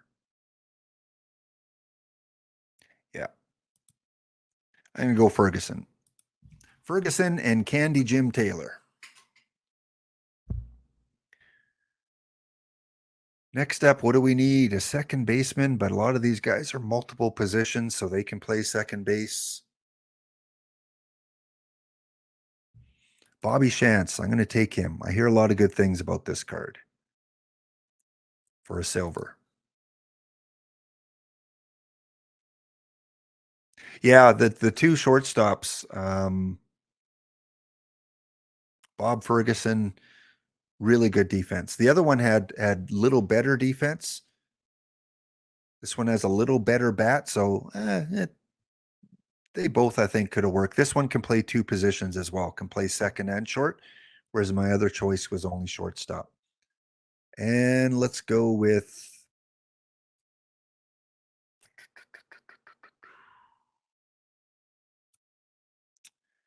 let's go with Shanson Zito. Just get my pitchers out of the way here. I'm thinking probably, what do we need? 8 pitchers for 1922? You don't need 12. You don't need 13. I'm thinking 8. Bip Roberts. Yes. Bip Roberts. And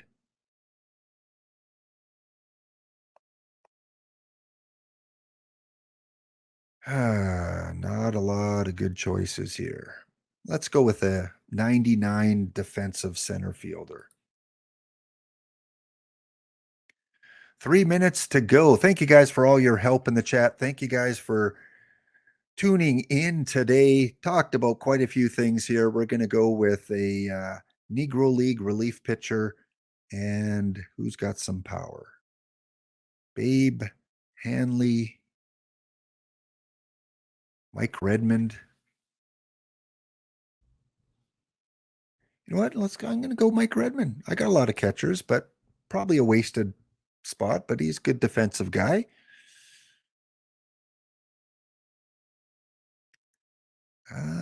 What do I need? Good second baseman. Where's a good defensive? Oh, yeah. Here we go. Defense up the middle for a bronze guy, Danny Espinoza.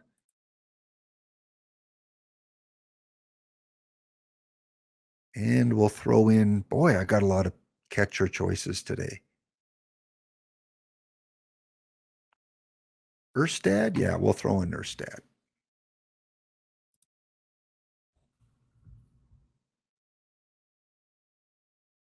Yeah, 8 pitchers, IROC. Yeah, that's what I was thinking for 1922. 8 pitchers. So what do we got so far? We've got 5 pitchers. I need 3 pitchers here. Hopefully they've given me 3. Yes, they have. Jimmy Ryan. He's a two-way player. Chad Cordero. And I guess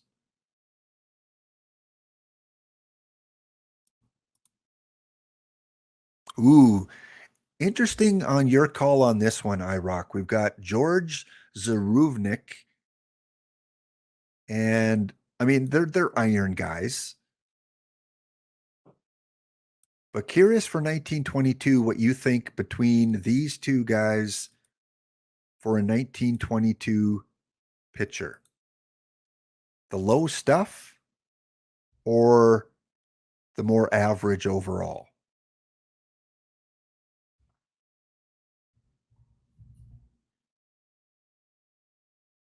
Just looking at the stats here, what are you thinking for the value of stuff for 1922?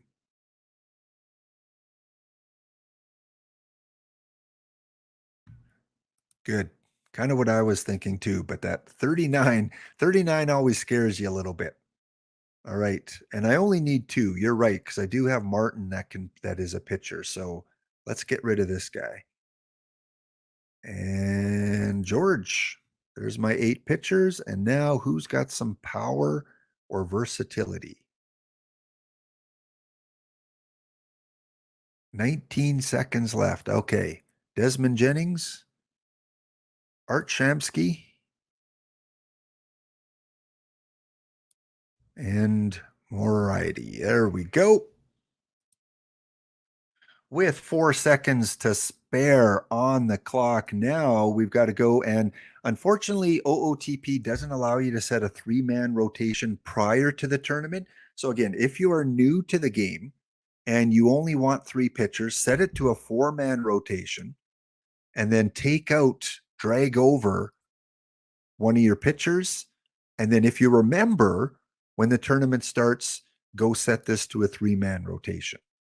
Otherwise, it should still work as a 3-man rotation, but if you have time, you might want to go reset it. So I'm going to put all these guys as middle relief. What is this guy? Yeah, sure. No setup. And these guys, you'll be lucky if these guys pitch 5 innings in the whole tournament, like 5 innings each. You'll be lucky if they get that much game time because very rarely in 1922 was a bullpen used. It wasn't unheard of, but it's pretty rare. Pitch counts, you can go high on these guys, even though their stamina is low. You can go maybe 140 for these pitch counts. I'm going to go 140 on these guys. They can pitch until their arms fall off. Yeah, if they pitch 5 innings, you consider that unlucky. Yeah, you may even get one or two guys that pitch zero or a third of an inning. Strategy wise for 1922, I always like to put this at my account. So 140 relievers, you won't need them much. I like the 97 70 split. Tournaments, you can even go a little bit lower. I'm going to go 95. And then, yeah, stolen bases, base running. I leave a lot of these kind of where they're at. I don't like to pitch around too much. Don't like to walk. Yeah, rest of them. Starters, I want to crank up. Relievers down a little bit. Yeah, I'm just going to leave it pretty much at what we see there. Yeah, exactly. I rock hook all the way, or the slider all the way up on starting pitchers. Oh, right. This is without off days. I forgot. This is round robin. Yes, there's not going to be those off days. You're going to play a lot of games. So I'm going to go 97. Thank you for that reminder.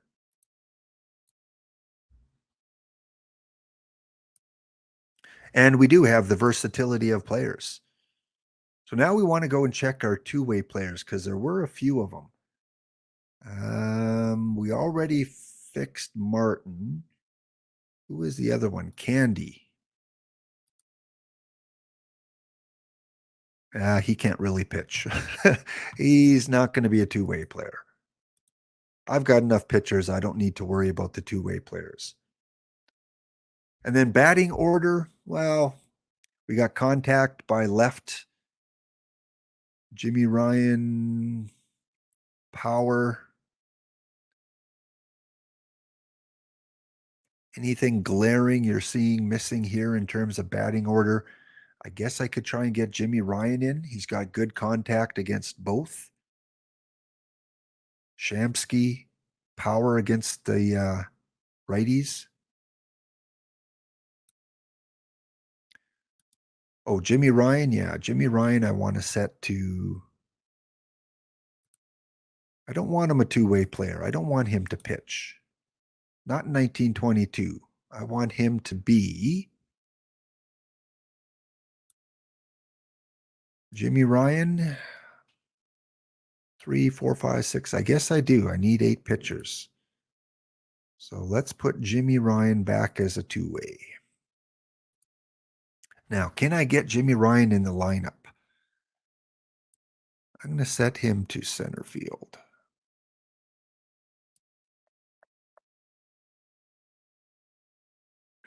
Yeah, no one really he can replace there. I want these guys hitting instead.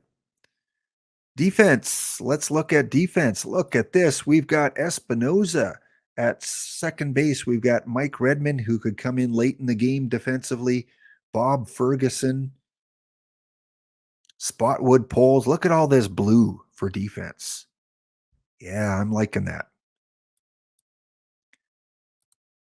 And then situational defensive sub, Mr. Redmond. Good. All right. We will see. We will find out how this team in 1922 manages in this tournament.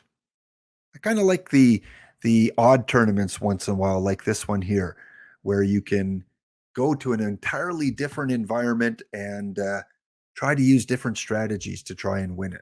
So we'll see how we do. We'll let you know tomorrow once that tournament is done. All right, let me go back to my main screen, guys. It is almost time. Thank you for hanging in here all this time here as we played our historical game. We looked back at this day in baseball, including Reggie Jackson's little prank against Tippy Martinez. We looked at what day it is in history, including National Animal Crackers Day, International Amateur Radio Day. Hey, I fit right in there. We've got Hug Your National Linesman Appreciation Day and Pet Owners Independence Day. Let them take care of you. Contests. Let's do this. Let me get it set up and start. Exclamation ticket, exclamation enter gets you involved in this contest. 10 standard packs or 5 standard packs. We're going to have a short clock today, guys, because it is time to end the stream. Exclamation ticket or exclamation enter.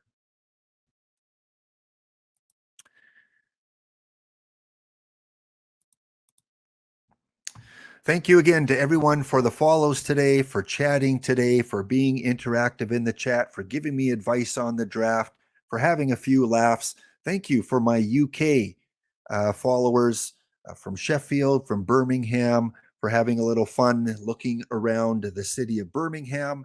And as always, it is a great day for baseball. If the Blue Jays lose big time today, I'm going to be worried because that'll be 3 games in a row. And be kind to yourself, be kind to those around you. We never know what kind of struggles people may be going through. Go mow a lawn, help with groceries, give some some heartfelt advice, good advice to those people that might need it. And we've got the username. All right, guys, I am going to go set up the raid. It'll take about 30 seconds. Have a wonderful day. We'll see you tomorrow. I'm back again tomorrow. Again, 1 p.m. Eastern to kick off the Streamathon. See you guys then.